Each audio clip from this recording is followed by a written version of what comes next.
बहुत बहुत स्वागत है आप सभी का आपके अपने YouTube channel Shukla study point में। मैं शिवम शुक्ला आप सभी दोस्तों का हार्दिक स्वागत करता हूं। दोस्तों एक बात बता दें कि यह वीडियो अगर आप लोगों ने शुरू करा है तो अंत तक जरूर देखेंगे, क्योंकि यहीं से एग्जाम से प्रश्न आपके आएंगे। आपको बता दें ये कानपुर विश्वविद्यालय का पेपर हुआ था। CSGM यूनिवर्सिटी छत्रपति साहू जी महाराज विश्वविद्यालय कानपुर कल्याणपुर में स्थित है। वो इसी यूनिवर्सिटी के जो भी जो थे महाविद्यालय संबंध में, मतलब सभी का पेपर जो है कानपुर विश्वविद्यालय का हो गया था। उनका परीक्षा जो है वो ऑब्जेक्टिव होनी है, मतलब कि होनी थी, तो ऑब्जेक्टिव टाइप की परीक्षा हुई कानपुर विश्वविद्यालय की। और उसमें 100 प्रश्न पूछे गए थे। 100 में से आपको 75 प्रश्न ही करने थे, ये गाइडलाइन दिया गया था, उसमें पेपर में निर्देश दिया गया था। तो आपको यहाँ पर 100 से अधिक अर्थात लगभग 100 इंपॉर्टेंट प्रश्न आपको मिल जाएंगे, जो कि जो अन्य यूनिवर्सिटीज़ हैं उनमें जो है लाभान्वित, उनकी छात्र छात्राएं लाभान्वित हो सकेंगे और उनमें ये प्रश्न बहुत ज़्यादा अधिक मात्रा में मिलेंगे। क्योंकि ये प्रश्न बहुत ही ज़्यादा महत्वपूर्ण है, उनको छांट करके यूनिवर्सिटी के जो प्रोफेसर्स होते हैं वो पेपर बनाते हैं और पेपर आपके समक्ष मैं प्रस्तुत करने जा रहा हूँ। इस पेपर का पूरा सॉल्व आपको देने का प्रयास इस वीडियो के माध्यम से रहेगा। तो आप लोग सेशन में आ गए हैं, जितने भी लोग हमारे साथ जुड़ चुके हैं, फटाफट से एक बार वीडियो को लाइक कर दीजिएगा। चैनल पर नए हैं तो सब्सक्राइब कर दीजिएगा। अगर आप लोगों ने अभी सोशियोलॉजी का भी लिखित मॉडल पेपर जो हमने अभी भी दिया है, रात के 8 बजे से क्लास हुई थी, अगर उसको आप लोगों ने नहीं देखा तो देख लीजिएगा। बहुत ही महत्वपूर्ण लेक्चर है। और इसी श्रृंखला के दौरान आपको जियोग्राफी का जो आपका पेपर जो है लगा हुआ है, तो जियोग्राफी के लिए भी आप जो है हमारा मॉडल पेपर देख सकते हैं। 1 घंटा 30 मिनट में पूरा का पूरा सॉल्व मॉडल पेपर लिखित वाला दे दिया है, आप लोग देख लीजिएगा, आपके लिए बहुत ही ज़्यादा महत्वपूर्ण है। अब हम बात कर लेते हैं, इससे पहले जो है पॉलिटिकल साइंस का पेपर हमने सॉल्व करवा दिया, हिंदी के 100 ऑब्जेक्टिव का पेपर पूरा सॉल्व करवा दिया। तो आप लोगों के पेपर मैं सॉल्व करवा रहा हूं, जैसा कि आपको पता है कि पेपर सॉल्व करवाने में बहुत ज़्यादा मेहनत पड़ती है, और आप लोगों के समक्ष में पूरा का पूरा पेपर आपको सॉल्व करवा करके आज दूंगा। तो आप लोग फटाफट से वीडियो को लाइक कर दीजिएगा, शेयर कर दीजिएगा, ताकि जो है सभी छात्र छात्राओं को पता चल सके कि हाँ, कोई ऐसा चैनल है जो कि आपके पेपर्स को सॉल्व करवाता है। जल्द ही अगर आपकी यूनिवर्सिटी की या फिर किसी भी विश्वविद्यालय का पेपर होता है तो आप लोग जो है हमारे नंबर पर 91 61 93 60 62 91 61 93 60 62 91 61 93 60 62 ये मेरा व्हाट्सअप नंबर है। इस पर आप लोग पेपर की फ़ोटो अच्छे से खींच करके और हमारे इसी नंबर पर व्हाट्सअप कर दीजिएगा। मैं उस जो है पेपर पर वीडियो बनाने का प्रयास करूँगा। ओके, ये बात ध्यान रखेंगे। तो आप लोग जो है पेपर ज़रूर मेरे पास सेंड करें। ओके, तो चलिए अब हम जो है देखते हैं कि आखिरकार यहाँ से। और आपको बता दूं, डॉक्टर राम मनोहर लोहिया अवध विश्वविद्यालय का जो फिजिकल एजुकेशन का पेपर हुआ है, उसका पेपर मेरे पास आ चुका है। मैं उसका पेपर आपके समक्ष जल्द ही दिखा दूंगा। ओके, राम मनोहर लोहिया की लिखित परीक्षा हो रही है। लिखित वालों के लिए मॉडल पेपर हमने पहले से जो है, या फिर अभी मैं दे रहा हूँ, अभी सोशियोलॉजी का आप लोगों ने देखा होगा। चलिए देख लेते हैं। एंसेंट हिस्ट्री का जो सिलेबस है सभी विश्वविद्यालयों का लगभग सेम हो चुका है। यहाँ पर आप देख सकते हैं बड़े आसानी से हर एक मुद्दे को और आपको बताने का प्रयास रहेगा। BA first semester examination 21-22 history का पेपर है। Ancient and early medieval India till 1206 AD, अर्थात मतलब कि 1206 AD, अर्थात कहने का मतलब ये है कि शुरुआत से लेकर के टिल 1206, मतलब कि शुरुआत से लेकर के 1206 ईस्वी तक के समय काल को हमको पढ़ना है। AD माने होता है एनो डोमिनी, ओके, और BC माने होता है बिफोर क्राइस्ट। ये बात आप ध्यान रखेंगे। आप देखेंगे यहाँ पर तमाम सारी चीज़ें, आपको टाइम दिया गया था 1.5 घंटे का। मैक्सिमम मार्क्स आपके कितने थे, नंबर जो थे वो आपके 100 नंबर के जो है पेपर हुआ था। परीक्षार्थियों के लिए कुछ निर्देश दिए गए हैं, इसको निर्देश को आप लोग पढ़ लीजिएगा अच्छे तरीके से। आपको 75 प्रश्न करने हैं, इसमें अच्छा निर्देश यही है। बाकी तो निर्देश आपका वो सामान्य है सभी विश्वविद्यालयों के लिए। पेपर द्विभाषीय होता है, अंग्रेजी और हिंदी दोनों में लिखा हुआ होता है। तो आप लोग हिंदी में भी देखेंगे, अंग्रेजी में भी देखेंगे। मैं हिंदी में ज़्यादा जो है कंफर्ट फील करूंगा, इसीलिए मैं हिंदी में आपको करवाने का प्रयास करूंगा।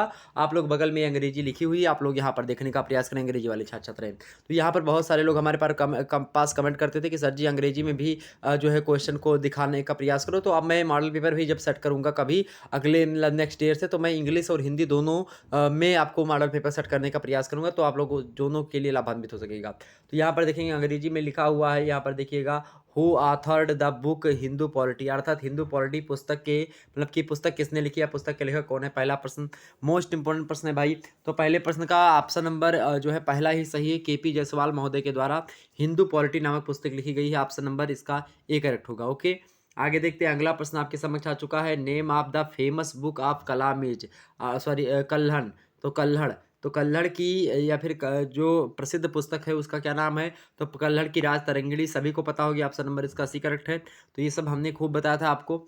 आगे समझते हैं। अगला प्रश्न आपके समक्ष आ चुका है भाई। Who wrote the book the Indian war of independence 1857, अर्थात the Indian war of independence 1857 पुस्तक किसने लिखी है? तो किसने लिखी भैया? किसने लिखी है? तो बी.डी. सावरकर ने लिखी। किसने लिखी? बी.डी. सावरकर ने लिखी। ऑप्शन नंबर इसका बी करेक्ट होगा। आगे बढ़ते हैं। अगला प्रश्न देखिएगा आप सभी लोग भाई। अगला प्रश्न आपसे पूछा गया था कि who authored the famous book history and culture of the Indian people. Hindi में देखेंगे यहाँ पर कि history and culture of the Indian people किसकी प्रसिद्ध कृति है? तो किसकी प्रसिद्ध कृति भैया? किसकी प्रसिद्ध कृति? आप लोग सोचने का प्रयास करें, उसके आगे मैं उत्तर देने का प्रयास करता हूँ। आर.सी. मजूमदार। किसका? आर.सी. मजूमदार ने पुस्तक लिखी है। ये ऑप्शन नंबर इसका बी करेक्ट होगा, आर.सी. मजूमदार। ये पेपर आपको बता दूं, ये जानकारी जो दी जा रही है लिखित वालों के लिए भी इंपॉर्टेंट है और ऑब्जेक्टिव वालों के लिए तो इंपॉर्टेंट है ही। ओके, तो ये आप ध्यान दीजिएगा कि अगले वर्ष का जो पेपर होने वाला है आपका, चाहे कानपुर विश्वविद्यालय का हो, चाहे किसी भी विश्वविद्यालय का पेपर हो, जो नेक्स्ट ईयर हमारे बच्चे फर्स्ट सेमेस्टर में आएंगे, उनके लिए लेक्चर बहुत ही ज़्यादा महत्वपूर्ण होगा, क्योंकि उनको ये पता चलेगा कि हाँ हमारी यूनिवर्सिटी में या फिर किस प्रकार से पेपर जो है इस प्रकार से पूछा जाता है। चूँकि सिलेबस सभी का सेम है सभी विश्वविद्यालयों का, तो जो मेरे द्वारा पढ़ाया जाता है वो सभी विश्वविद्यालयों के लिए इंपॉर्टेंट होता है, ये बात ध्यान रखेंगे। आगे देखते हैं। अगला प्रश्न आपके समक्ष है, इन हुइच एज जो है माइक्रोलिथ टूल्स वर यूज्ड। अर्थात जो है पाषाण औजारों का, सूक्ष्म पाषाण औजारों का प्रयोग किस काल में होता है? तो सूक्ष्म पाषाण काल जो है कहाँ पर होता है भाई? कहाँ पर होता है? पांचवें का करेक्ट आंसर आपका क्या होगा? मध्य पाषाण काल में। आप देखेंगे सूक्ष्म पाषाण औजारों का प्रयोग जो है मध्य पाषाण काल में आप देखेंगे जो है होने लगा था।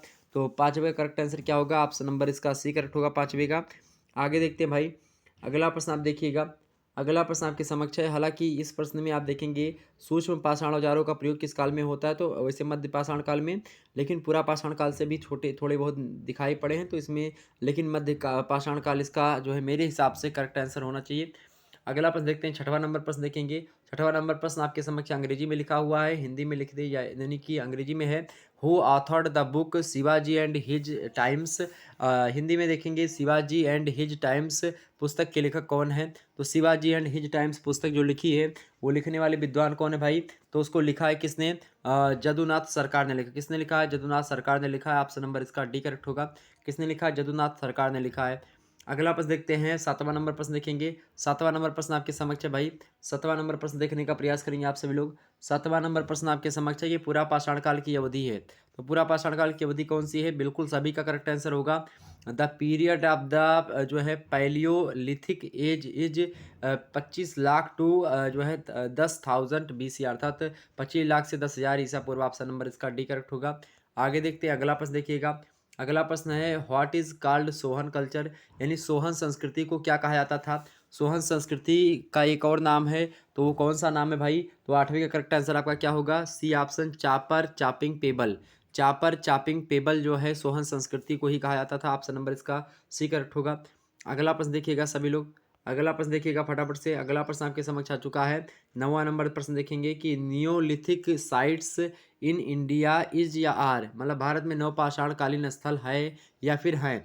जैसे कि यहाँ पर हैं लिखा हुआ है, तो आपको यहाँ पर एक ही है लिखा होता तो आप समझ जाते कि हाँ एक ही स्थल की बात कर रहा है। लेकिन जब भी हमने बताया था, जब भी बूंदी लिखी हो हाँ पर, और ये सिचुएशन इसीलिए दी गई है ताकि उसका क्वेश्चन का जो व्याकरण है वो गलत ना हो। तो यहाँ पर हैं इसीलिए लिख दिया गया आप लिख करके। तो आप सोचिए कि कुछ ना कुछ बात इस प्रश्न में जरूर होगी। अगर हैं दिया गया है तो उसका कुछ ना कुछ मतलब होगा। तो जो है बुर्ज होम, कोल्डिहिवा और गुफकराल, ये तीन के तीनों नवपाषाणकालीन स्थल है। ऑप्शन नंबर इसका कौन सा करेक्ट होगा? डी करेक्ट होगा।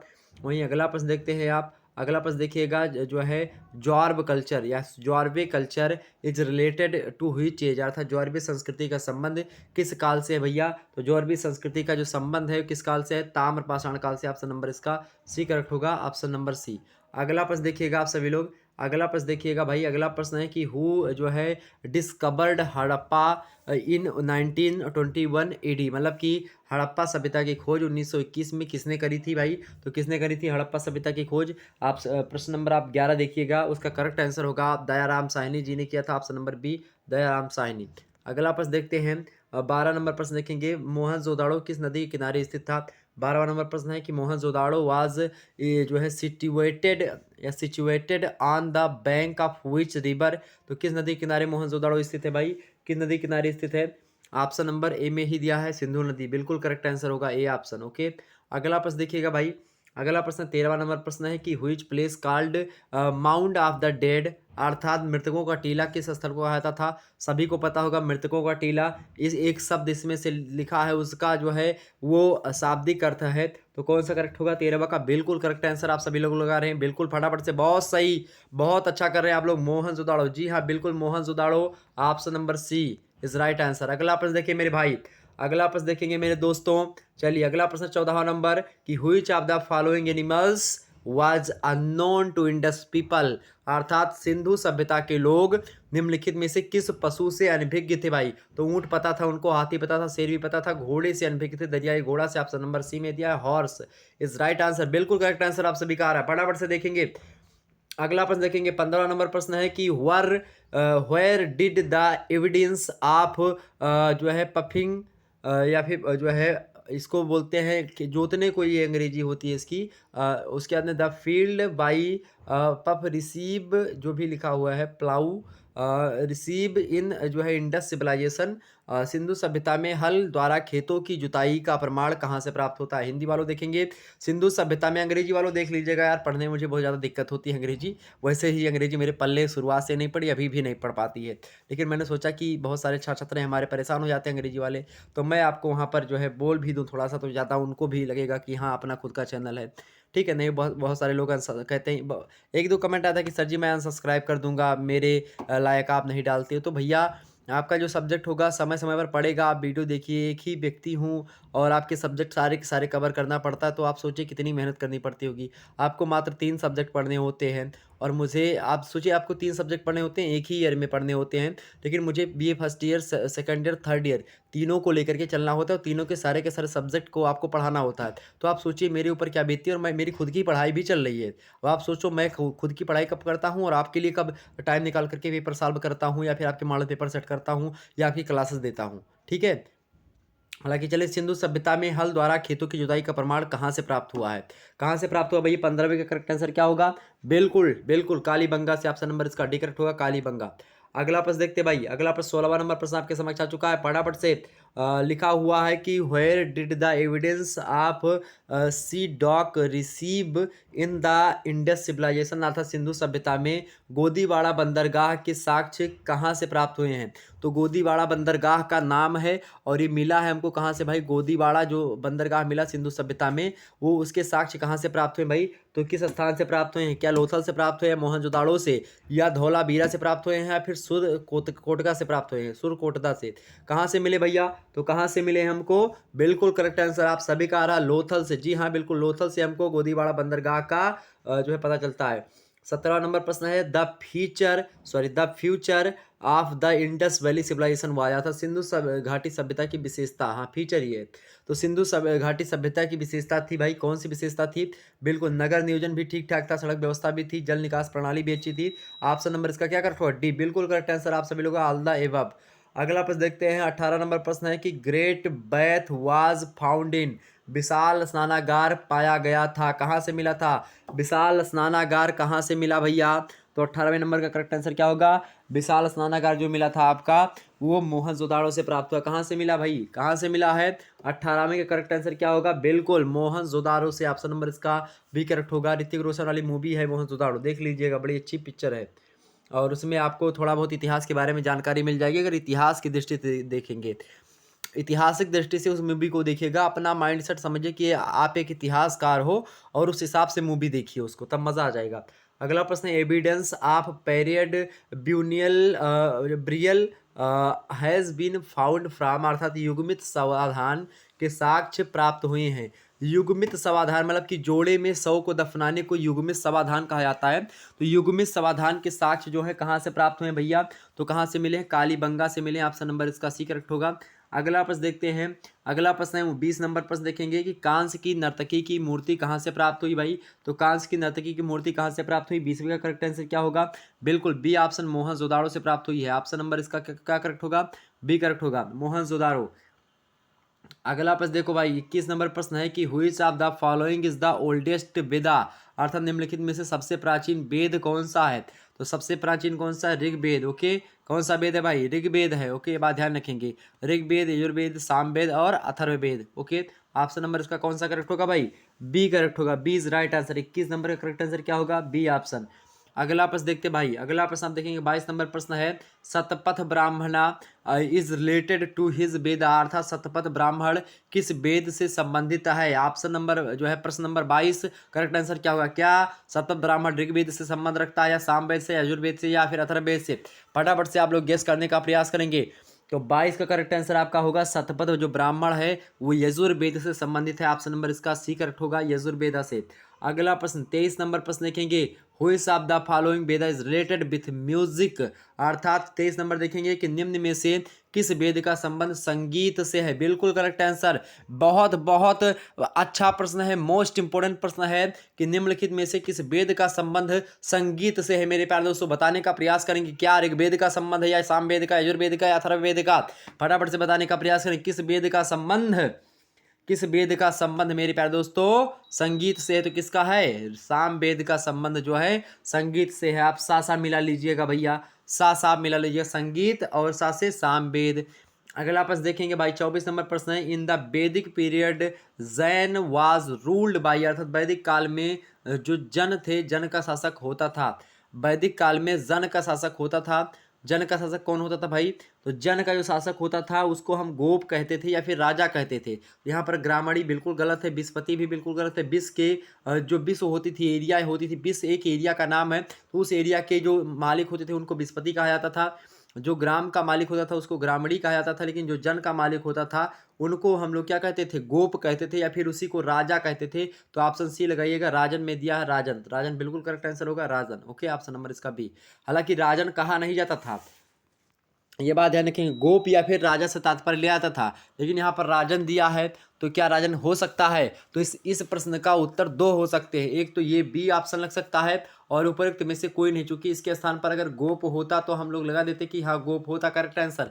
लेकिन अभी के लिए मान लिए कि ये ऐसे प्रश्न होते हैं जो कि पूरक हैं, एग्जाम्स में आपको पूरे के पूरे नंबर ना मिले, इसीलिए जो है यूनिवर्सिटी के प्रोफेसर की ये चालाकी होती है कि वो इस प्रकार से प्रश्न को सेट करते हैं। तो यहाँ पर आपको पता चल गया कि भैया तो राजन होगा, या तो अगर राजन का तात्पर्य राजा या गोप से लेते हैं ये लोग यूनिवर्सिटी वाले, तो आपका करेक्ट आंसर बी होगा। लेकिन अगर नहीं लेते हैं तो आपका ऑप्शन नंबर क्या होगा? डी होगा। ओके, अगला प्रश्न देखते हैं 25 number, in which Veda Sabha and Samiti is called as two daughters of Prajapati, अर्थात किस वेद में सभा और समिति को प्रजापति की दो पुत्रियां कहा गया है? भैया किस वेद में सभा और समिति को प्रजापति की दो पुत्रियां कहीं गई हैं? तो किस वेद में? 25 नंबर का करेक्ट आंसर क्या होगा? बिल्कुल ऋग्वेद में ही जो है सभा और समिति को प्रजापति की दो पुत्रियां बताई गई हैं। अगला प्रश्न देखते हैं 26 number, how many times Indra is मोनिट मतलब कि मोनेटाइ मतलब कि मोनाइड इन ऋग्वेद, अर्थात ऋग्वेद में इंद्र का उल्लेख कितनी बार जो है हुआ है? बताने का प्रयास करें। मेंशनड, ये मोनेटाइड ने मेंशनड लिखा है। ओके, तो ऋग्वेद में इंद्र का उल्लेख कितनी बार मिलता है भाई? कितनी बार मिलता है? तो लगभग और लगभग बात की जाए तो इसका 26 का करेक्ट आंसर क्या होगा? इंद्र का ऋग्वेद में उल्लेख जो है लगभग 250 बार से अधिक मिलता है। ऑप्शन नंबर इसका सी करेक्ट होगा, 250 बार। अगला प्रश्न है 7वां number, where is original abode of the जो है आर्यंस हैज बीन जो है स्टार्टेड बाई मैक्स मूलर, अर्थात मैक्स मूलर ने आर्यों का मूल निवास कहाँ माना है, या मूल निवास स्थान कहाँ बताया है भाई? क्या तिब्बत में बताया है, या मध्य एशिया में बताया है, फिर उत्तरी ध्रुव में, या फिर रूस में बताया है? तो मैक्स मूलर ने आर्यों का जो निवास स्थान बताया, कहाँ पर बताया भाई? तो कहाँ पर बताया है? तो इन्होंने मध्य एशिया में बताया है कि मध्य एशिया से जो है मूल निवास था किसका? आर्यों का। ऑप्शन नंबर इसका बी करेक्ट होगा।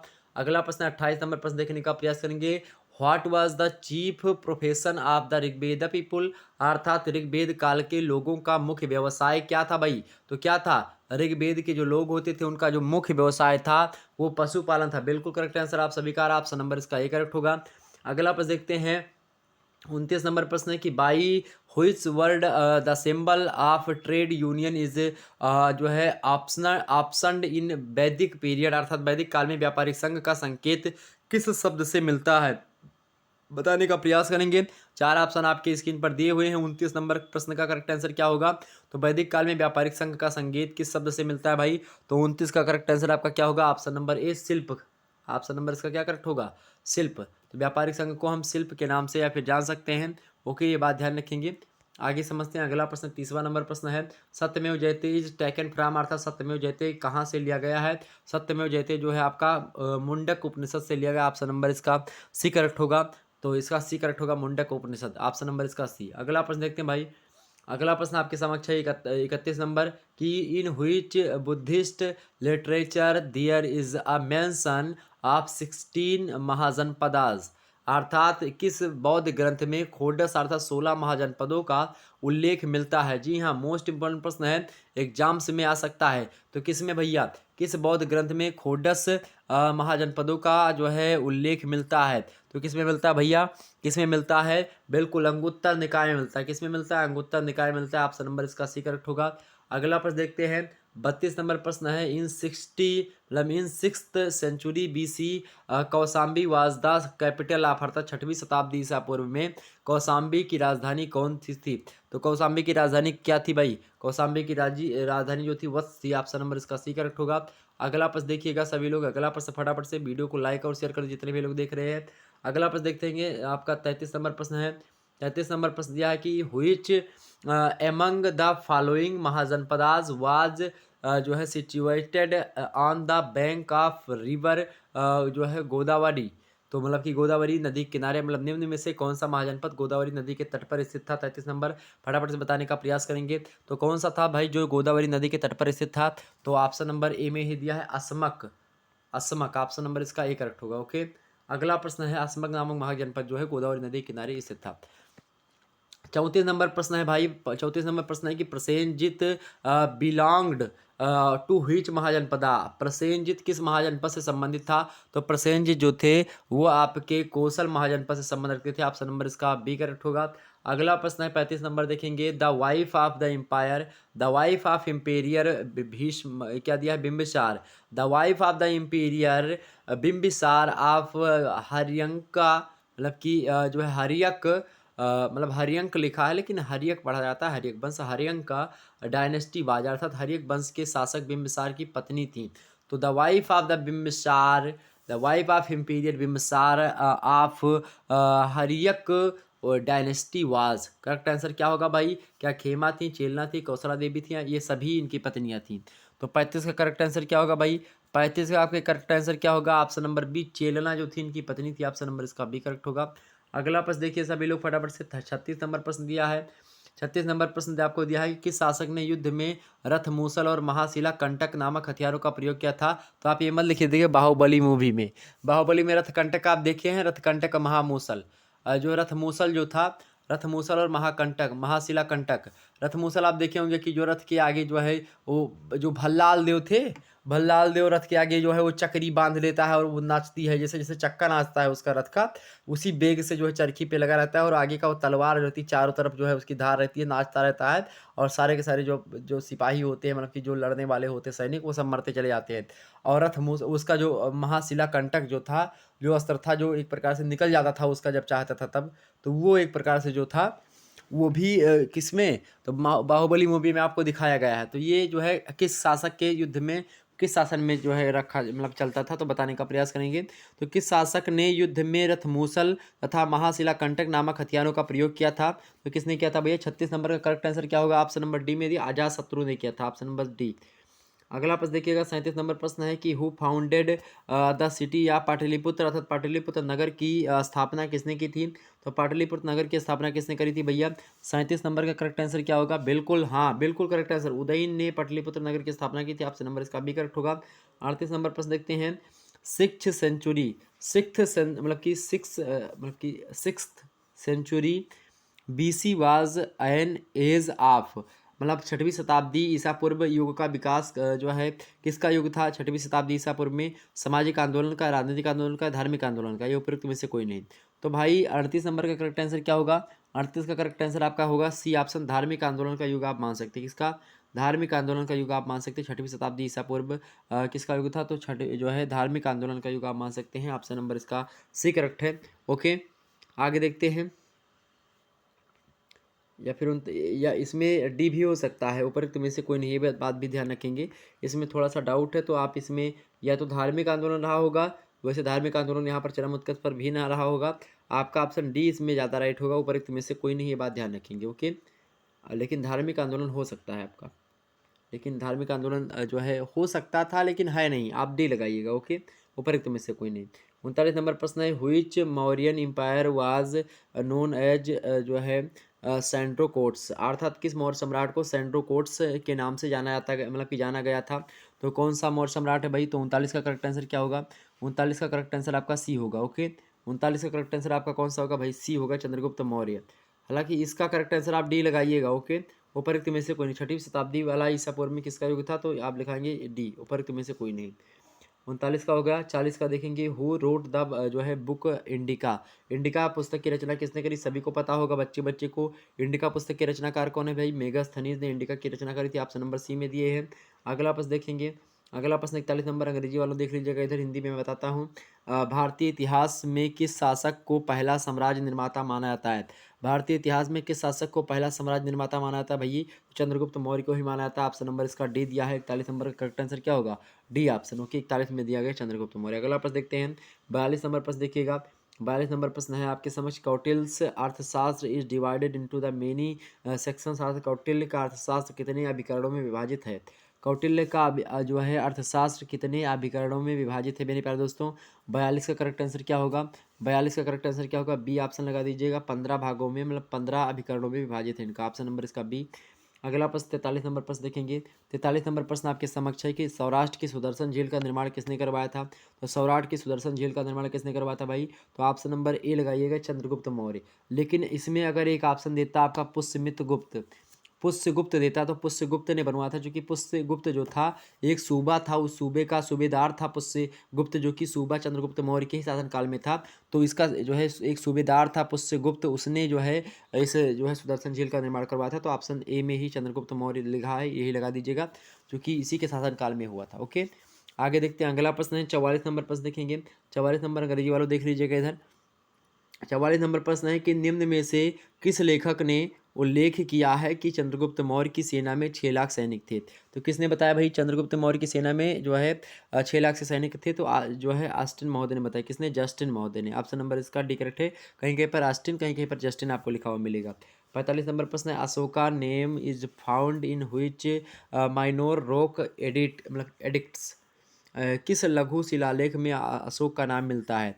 तो किस में मिलता है भाई? 45 नंबर प्रश्न का करेक्ट आंसर क्या होगा? 45 नंबर करेक्ट आंसर क्या होगा? बिल्कुल, मास्की और गुर्जरा, मस्की और गुर्जरा दोनों शिलालेखों में अशोक के नाम का पता चलता है। ऑप्शन नंबर इसका सही करेक्ट होगा, ए और बी दोनों।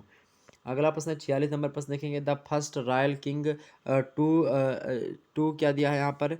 जो है पैट्रोनाइज बुद्धिज्म वाज, अर्थात बौद्ध धर्म को संरक्षण देने वाला प्रथम शाही शासक कौन था? तो करेक्ट आंसर क्या होगा? बिल्कुल सही आप लोग जा रहे हैं, बी, बिल्कुल अशोक। ऑप्शन नंबर इसका बी करेक्ट होगा।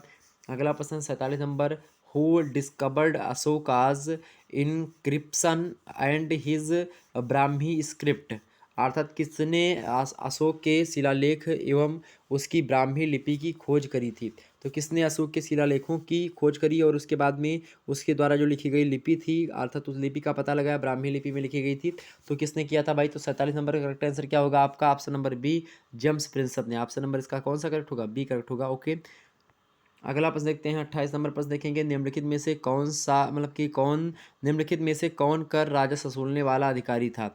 निम्नलिखित में से कौन जो है राजस्व वसूलने वाला अधिकारी था, अर्थात कौन सा अधिकारी कर वसूलने वाला था? क्या समाहर्ता को कर, या सन्निधाता, या संचय के संचारी, किसको कहा जाता था भाई? तो 48 का करेक्ट आंसर क्या होगा? 48 का करेक्ट आंसर क्या होगा आपका? ऑप्शन नंबर बी, सन्निधाता। ऑप्शन नंबर इसका बी करेक्ट होगा। अगला प्रश्न देखते हैं, अगला प्रश्न पूछा गया था कि मेगास्थनीज ने भारतीय समाज को कितनी श्रेणियों में विभाजित किया था? मेगास्थनीज ने भारतीय समाज को कितनी श्रेणियों में विभाजित किया था भाई? तो मेगास्थनीज की बात की है तो मेगास्थनीज ने जो है 7 श्रेणियों में बांटा था। किस श्रेणी में? मेगास्थनीज ने भारतीय समाज को कितनी श्रेणी में बांटा था भाई? कितनी श्रेणी में बांटा था मेगास्थनीज ने? तो 49 का करेक्ट आंसर क्या होगा आपका? 49 का करेक्ट आंसर क्या होगा? ऑप्शन नंबर सी, 7 श्रेणी में बांटा था। ओके, अगला प्रश्न देखते हैं, अगला प्रश्न है 50 नंबर प्रश्न है कि अंतिम मौर्य शासक जो अपने सेनापति के द्वारा मारा गया था, अर्थात the last Maurya ruler who was killed by his commander in chief was, किसने मतलब कि ये करेक्ट आंसर क्या होगा, संप्रति दशरथ कुणाल या बृहद्रथ। तो किसका करेक्ट आंसर क्या होगा, 50 का बिल्कुल डी चल रहा है, बिल्कुल आपका करेक्ट होगा बृहद्रथ। जिन छात्रों ने डी लगाया होगा उनका बिल्कुल करेक्ट आंसर होगा, उनको नंबर मिल जाएगा पूरा। तो आप लोग फटाफट से वीडियो को लाइक और शेयर कर दीजिएगा। अगला प्रश्न आपके समक्ष है, निम्न में से, यहाँ पर देखेंगे सभी लोग, निम्न में से किस एक के साथ चंद्रगुप्त मौर्य का दक्षिण प्रस्थान माना गया है। 51 नंबर प्रश्न, 51 नंबर का इसका करेक्ट आंसर मुझे शायद नहीं आ रहा है, तो आप इसको देख लीजिएगा। हमने जो है, मेरे पास ज़्यादा टाइम भी नहीं था कि मैं इस पर रिसर्च करूं, हालांकि अगर मैं इस पर फोकस करता तो मिल जाता, लेकिन भाई ये मेरे पास उतना टाइम नहीं था, तो इसीलिए जो है ये प्रश्न आप लोग ढूंढ लीजिएगा।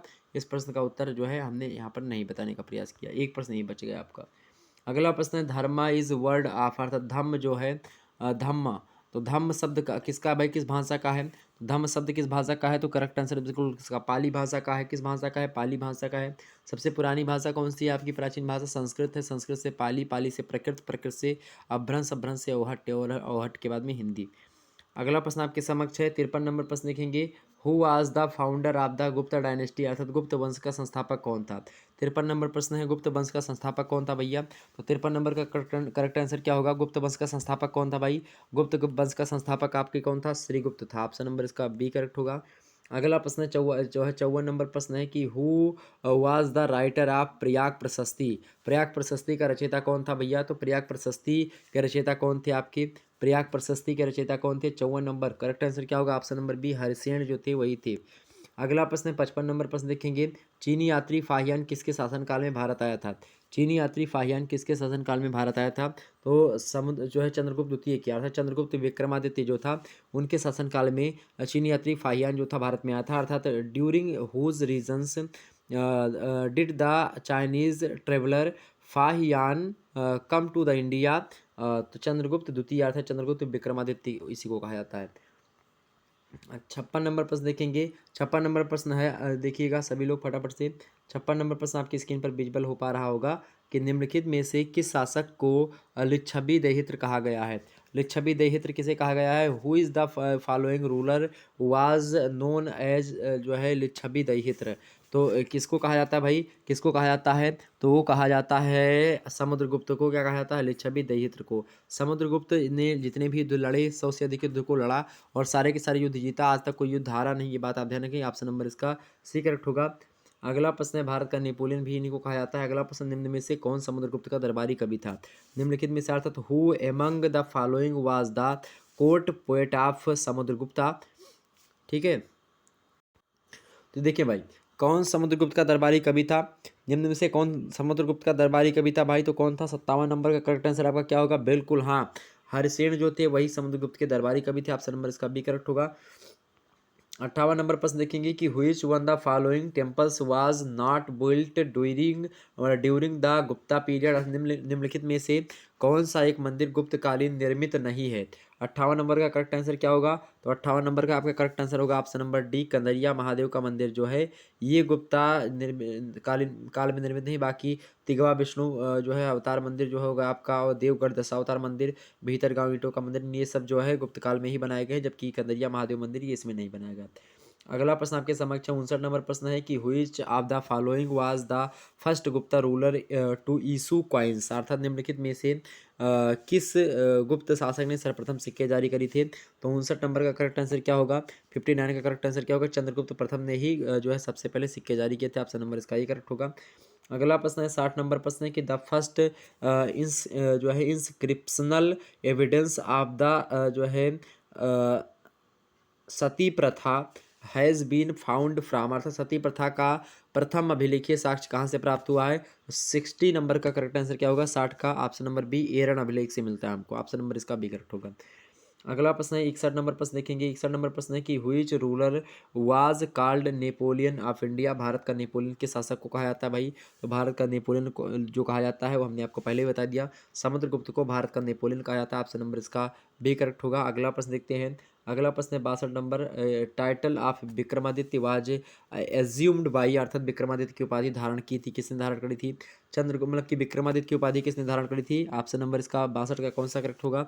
डी, चंद्रगुप्त द्वितीय ने ही विक्रमादित्य की उपाधि धारण करी थी, इसलिए चंद्रगुप्त विक्रमादित्य इनका नाम है।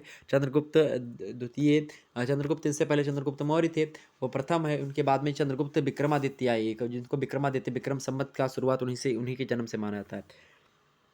अगला प्रश्न देखते हैं 63 नंबर प्रश्न देखेंगे, who is of the following Gupta ruler defeated the Hunas badly, मतलब कि कहने का मतलब यहाँ पर है कि निम्नलिखित में से किस गुप्त शासक ने हूणों को बुरी तरह पराजित किया था?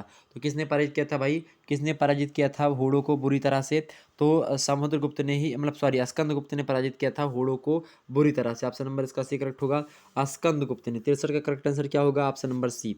अगला प्रश्न देखते हैं 64 नंबर प्रश्न देखेंगे, the greatest mathematician of Gupta age was, Gupta काल के महान गणितज्ञ कौन थे भाई? तो गुप्त काल के महान गणितज्ञ कौन थे? बारह मिहिर जो थे वो गुप्त काल के महान गणितज्ञ में आते हैं। ऑप्शन नंबर इसका ए करेक्ट होगा। अगला प्रश्न आपके समक्ष है, the greatest doctor of Gupta age was, अर्थात गुप्त काल के प्रसिद्ध चिकित्सक कौन थे? तो गुप्त काल के प्रसिद्ध चिकित्सक कौन है भाई? 65 नंबर प्रश्न करेक्ट आंसर क्या होगा? तो जो है इसका करेक्ट आंसर क्या होगा? उपरोक्त में से कोई नहीं, डी ऑप्शन, क्योंकि ये सब जो है ये उसके नहीं है। तो सुश्रुत जो आपके हैं वो गुप्ता काल के प्रसिद्ध चिकित्सक थे, लेकिन यहाँ पर आपको ऑप्शन में दिया नहीं गया था, तो ऑप्शन नंबर इसका डी लगाएंगे। अगला प्रश्न आपके समक्ष 66 नंबर, व्हेन द करेक्शन, मतलब कि जो है coronation of Harshvardhan was done, अर्थात प्रश्न क्या है हिंदी में सुनिएगा। हिंदी में आपका लिखा हुआ है कि हर्षवर्धन का राज्याभिषेक कब हुआ था? हर्षवर्धन का जो है कोरोनेशन कब हुआ था? राज्याभिषेक को अंग्रेजी में कोरोनोशन के नाम से जाना जाता है। तो when the coronation of Harshvardhan was done, Harshvardhan का राज्याभिषेक कब हुआ था भाई? तो कब हुआ था? 606 ईस्वी में, बिल्कुल हाँ, 606 ईस्वी में ही हुआ था। 606 ईस्वी में इनका राज्याभिषेक हुआ था। ऑप्शन नंबर इसका बी करेक्ट होगा, 606 ईस्वी। ओके, करेक्ट आंसर क्या होगा? ऑप्शन नंबर बी, 66 का। अगला प्रश्न है 67 number, where did Harshavardhana shift his capital, मतलब हर्ष नंबर प्रश्न देखेंगे, हर्षवर्धन ने अपनी राजधानी कहाँ स्थानांतरित की? तो हर्षवर्धन ने अपनी राजधानी कहाँ पर स्थानांतरित की थी भाई? तो कन्नौज स्थानांतरित की थी। इन्होंने अपनी राजधानी कहाँ बनाई थी? कन्नौज, उत्तर प्रदेश में, कानपुर के जो है पहले पड़ जाता है। अगला प्रश्न देखते हैं 68 नंबर प्रश्न है कि which among the following works was not written by Harsha, अर्थात निम्नलिखित में से कौन सी कृति हर्ष द्वारा नहीं लिखी गई है, मतलब कि नहीं लिखी गई थी, बताने का प्रयास करेंगे। तो बात की जाए हर्ष द्वारा लिखी गई जो पुस्तकें हैं उनमें नाम आता है किसका? नागानंद भी इन्हीं की है, रत्नावली भी इनकी है, और प्रियदर्शिका भी इन्हीं की है। हर्षचरित जो है बाणभट्ट की है शायद, तो ये आप ध्यान रखेंगे। ये सी ऑप्शन करेक्ट आंसर नहीं हुआ, यही गलत है। Option number C is right answer इस प्रश्न का। अगला प्रश्न है 69 नंबर प्रश्न देखेंगे। 69 नंबर प्रश्न है कि किस निम्न चीनी यात्रियों में से कौन हर्षवर्धन के शासनकाल में भारत आया था? अर्थात तो who among the following Chinese pilgrims visited India during the reason of Harshavardhana, बताने का प्रयास करेंगे फटाफट से। 69 नंबर का करेक्ट आंसर क्या होगा? बिल्कुल, वो जो था आपका हुएन सांग जो था वो हर्षवर्धन के शासनकाल में भारत आया था। अगला प्रश्न है आपके समझ 70 नंबर प्रश्न है। 70 नंबर प्रश्न देखेंगे आप, where did Harshavardhana organise the जो है महामोक्ष परिषदा, अर्थात हर्षवर्धन ने महामोक्ष परिषद का आयोजन कहाँ पर किया था? तो ये जो है कहाँ पर होता था भाई? ये कहाँ पर होता था? प्रयाग में। कहाँ पर होता था? 70 नंबर का करेक्ट आंसर क्या होगा? 70 का करेक्ट आंसर क्या होगा? ए ऑप्शन, प्रयाग में ही होता था। ऑप्शन नंबर इसका ये करेक्ट होगा। अगला प्रश्न देखते हैं भाई, अगला प्रश्न आपके समक्ष है। अगला प्रश्न 71 नंबर प्रश्न है कि हर्ष के शासनकाल में वल्लभी का शासक कौन था? अर्थात who was the ruler of Vallabhi during the reason of Harsha, मतलब कौन था भाई? तो हर्ष के शासनकाल में वल्लभी का शासक कौन था?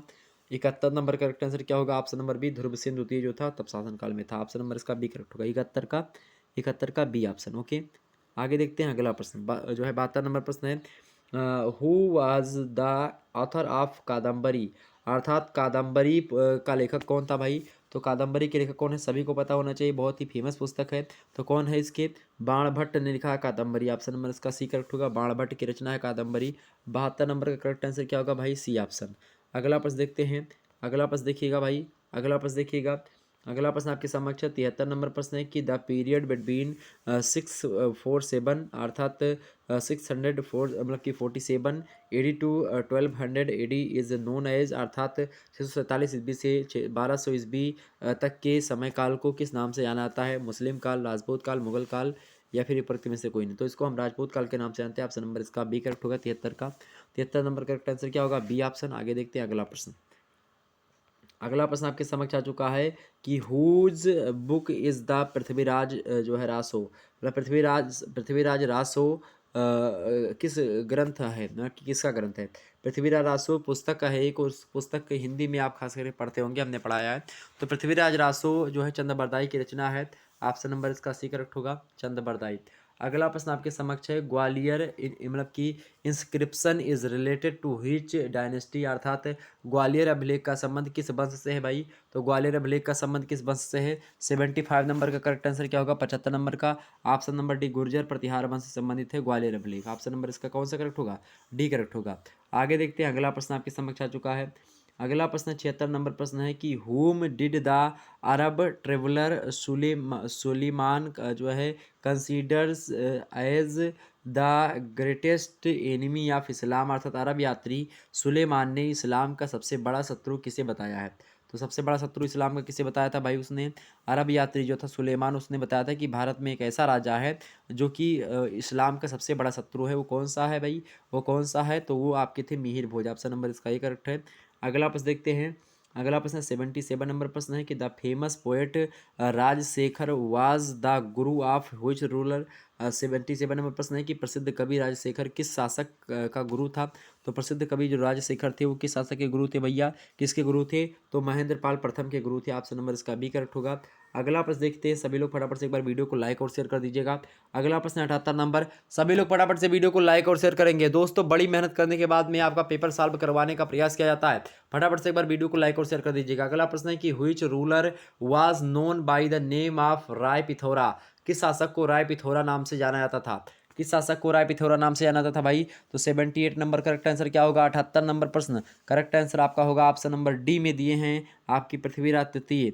पृथ्वीराज तृतीय अर्थात पृथ्वीराज चौहान को कहा जाता है पृथ्वीराज तृतीय। तो इनको राय पिथौरा के नाम से जाना जाता था। ओके, ऑप्शन नंबर इसका कौन सा करेक्ट होगा? 78 का डी नंबर। ओके, आगे देखते हैं अगला प्रश्न 79 नंबर प्रश्न है कि who was the famous ruler of जो है जो है परमार डायनेस्टी? परमारा डायनेस्टी अर्थात परमार वंश का प्रसिद्ध शासक कौन था? परमार वंश का प्रसिद्ध शासक कौन था भैया? परमार वंश का प्रथम जो है प्रथम प्रसिद्ध शासक जो था वो कौन था? तो परमार वंश का जो प्रसिद्ध शासक था वो आपका कौन थे? राजा भोज थे। ऑप्शन नंबर इसका ये करेक्ट है। अगला प्रश्न देखते हैं। Who among the following was the founder of Chalukya अर्थात सोलंकी डायनेस्टी ऑफ गुजरात? या चालुक्य वंश का शासक कौन था? मतलब निम्नलिखित में से कौन गुजरात के चालुक्य अर्थात सोलंकी वंश का संस्थापक था? तो कौन था भैया? कौन था? तो ऑप्शन नंबर सी में दिए है मूलराज प्रथम। बिल्कुल करेक्ट आंसर होगा ऑप्शन नंबर सी, मूलराज प्रथम। अगला प्रश्न देखते हैं। 81 नंबर प्रश्न आपको दिया गया है कि who wrote the book Indian जो है फेडरलिज्म अर्थात सामंतवाद को फेडरलिज्म कहा जाता है। तो भारतीय सामंतवाद पुस्तक किसने लिखी है? भारतीय सामंतवाद पुस्तक के लेखक कौन है भाई? तो भारतीय सामंतवाद पुस्तक के लेखक आपके हैं R.S. शर्मा। कौन है? R.S. शर्मा। ऑप्शन नंबर इसका कौन सा करेक्ट होगा? डी करेक्ट होगा। अगला प्रश्न देखिएगा आप सभी लोग। अगला प्रश्न देखिएगा सभी लोग फटाफट से। अगला प्रश्न आपके समक्ष है भाई। अगला प्रश्न आपके समक्ष है। बाणभट्ट ने कितने प्रकार के सामंतों का उल्लेख किया है? बाणभट्ट ने कितने प्रकार के सामंतों का उल्लेख किया है भाई? तो बाणभट्ट ने कितने प्रकार का सामंतों का प्रयोग उल्लेख किया है? अर्थात बाणभट्ट मोनिटाइड मतलब कि जो है mentioned how many types of जो है यहाँ पर देखेंगे क्या लिखा हुआ है? सामंत मतलब कि फेडल्स। तो कितने प्रकार के सामंतों का उल्लेख किया इसने? 4 प्रकार का, 5 प्रकार का, 6 प्रकार का, 8 प्रकार का। तो 82 का करेक्ट आंसर क्या होगा भाई? 82 का करेक्ट आंसर क्या होगा? ऑप्शन नंबर सी अर्थात 6 प्रकार के सामंतों के बारे में बताया। Option number C. अगला प्रश्न है 83 नंबर प्रश्न देखेंगे। 83 नंबर प्रश्न है आपका। During the reason of which ruler of the Solanki dynasty did Mahmud Ghaznavi attack on the Somnath temple? अर्थात सोलंकी वंश के किस शासक के शासनकाल में महमूद गजनबी ने सोमनाथ मंदिर पर आक्रमण किया था? तो उस समय सोलंकी वंश का शासक कौन था जब महमूद गजनबी ने सोमनाथ मंदिर पर आक्रमण किया था? तो करेक्ट आंसर क्या होगा? 83 नंबर का करेक्ट आंसर होगा ऑप्शन नंबर ए भीमदेव प्रथम। ऑप्शन नंबर इसका करेक्ट आंसर क्या होगा? A option. ओके, आगे बढ़ते हैं, अगला प्रश्न।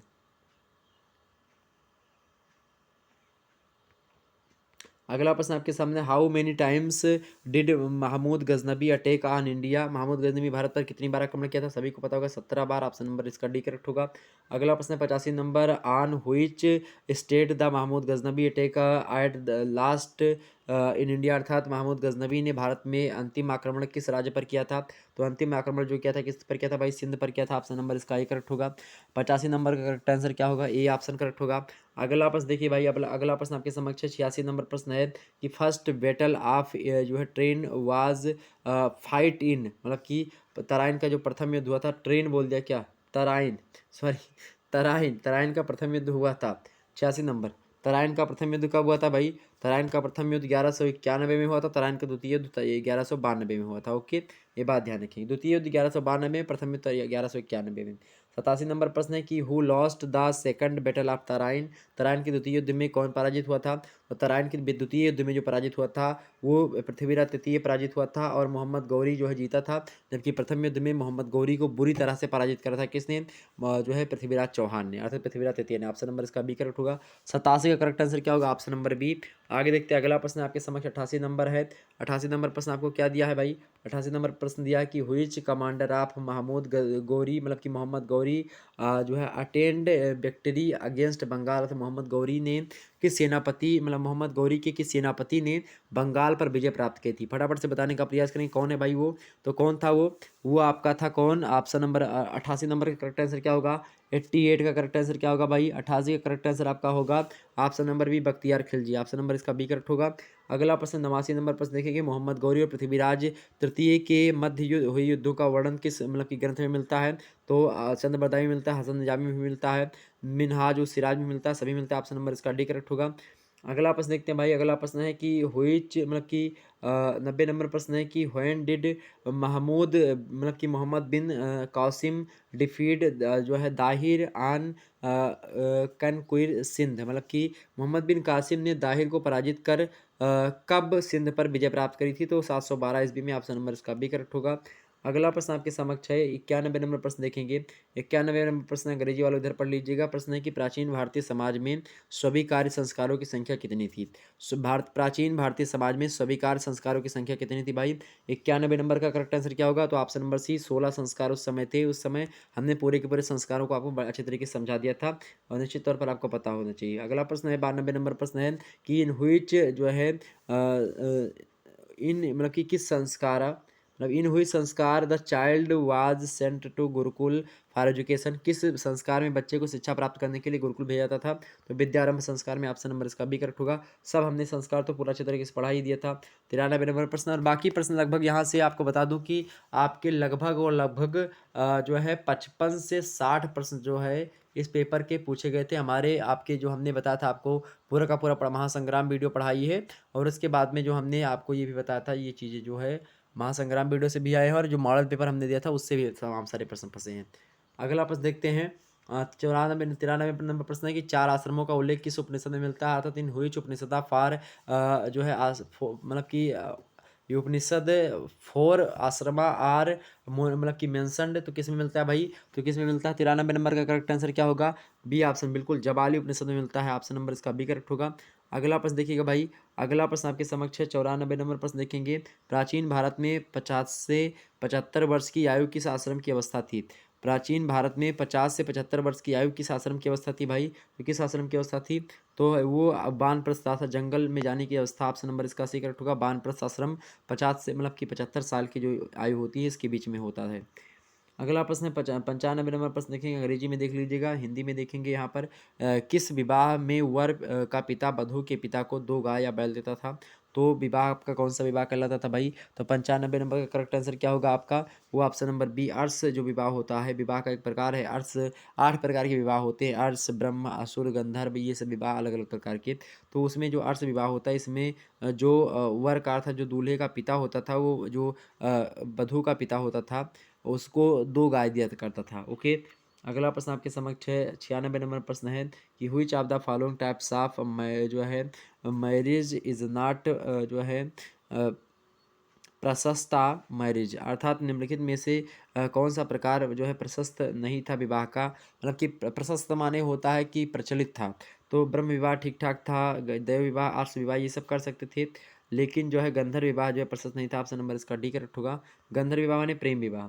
अगला प्रश्न है, which of the following customs started at the times of Rajputas, निम्नलिखित में से किस प्रथा की शुरुआत राजपूतों के समय पर हुई थी। 97 नंबर का करेक्ट आंसर क्या होगा भाई, 97 नंबर का option number C correct answer होगा, जौहर प्रथा, ऑप्शन नंबर इसका सी होगा। अगला प्रश्न 98 number, what was the moksha, मोक्ष क्या है भाई। तो 98 नंबर का, क्या मोक्ष आश्रम है, नहीं है। आश्रम केवल 4 होते हैं, ओके, ये बात ध्यान रखेंगे। ब्रह्मचर्य आश्रम हो गया आपका, उसके बाद में आपका होता है गृहस्थ आश्रम, उसके बाद में वानप्रस्थ आश्रम, उसके बाद में संन्यास आश्रम, ये 4 आश्रम होते हैं। ऋण भी नहीं है ये। तो ये क्या है भाई, ये एक पुरुषार्थ, धर्म अर्थ काम मोक्ष, ये 4 पुरुषार्थ होते हैं। संस्कार आपके 16 होते हैं, पुंसवन, गर्भाधान, चूड़ाकरण, ठीक है, अन्नप्राशन, और भी आगे आगे आप देखेंगे जो है चौल मुंडन संस्कार इसको कहते हैं आप, तो चूड़ाकरण उसी को, तो ये तमाम सारी चीज़ें। अगला प्रश्न है, which of the following is not a type of जो है रना, मतलब कि ऋण है, रणा जिसको लिखा रना है, डेप्ट, निम्नलिखित में से कौन सा ऋण का एक प्रकार नहीं है। तो कौन सा ऋण नहीं, ब्रह्म ऋण और देव ऋण, ऋषि ऋण, पितृ ऋण नहीं है, ऑप्शन नंबर इसका डी करेक्ट होगा। अगला प्रश्न 99 का करेक्ट आंसर क्या होगा, डी। अगला प्रश्न 100वां नंबर प्रश्न, लास्ट प्रश्न है। लास्ट प्रश्न क्या है भाई, अंग्रेजी में देखेंगे कि भगवत गीता ये जब पार्ट ऑफ व्हिच जो है पर्व ऑफ द महाभारत था। तो 100वां नंबर प्रश्न क्या है कि भगवत गीता महाभारत के किस पर्व का अंश है। भगवत गीता महाभारत के किस पर्व का अंश है भाई, अनुशासन पर्व का है, शांति पर्व का है, भीष्म पर्व का है, इन सभी में से किसी का नहीं है। तो फटाफट से बताने का प्रयास करेंगे। तो ये भगवत गीता महाभारत के भीष्म पर्व का अंश है, ऑप्शन नंबर इसका क्या होगा, सी नंबर करेक्ट होगा, भीष्म पर्व, ऑप्शन नंबर सी। तो ये 100 प्रश्न हमने आपके हल करवा दिए। इससे पहले आपको बता दें मेरे प्यारे दोस्तों, इससे पहले आपको बता दूं कि जो है ये लिखित वाला मॉडल पेपर होम साइंस का भी दे दिया, इसको भी देख लीजिएगा। और होम साइंस का पेपर अगर आपके पास किसी के पास है तो आप मेरे 91 61 93 60 62% कर दीजिएगा, या फिर जिस भी सब्जेक्ट का पेपर आपके पास है मेरे पास सेंड कर दीजिएगा। आपको बता दें कि सोशियोलॉजी का भी हमने लिखित मॉडल पेपर का आज रात के 8 बजे से क्लास हो गई होगी, आप लोगों ने देखा होगा। उसके बाद में जो क्लास आपकी और भी पॉलिटिकल साइंस के लिखित मॉडल पेपर एक पहले से अवेलेबल है और एक और दे दूंगा अभी जल्दी, ओके। और भी किस सब्जेक्ट के वो भी कमेंट सेक्शन में बताने का प्रयास करेंगे। और आपको बता दें कि और भी सब्जेक्ट के आपको दे दूंगा, तो आप लोग परेशान मत होइएगा बिल्कुल भी।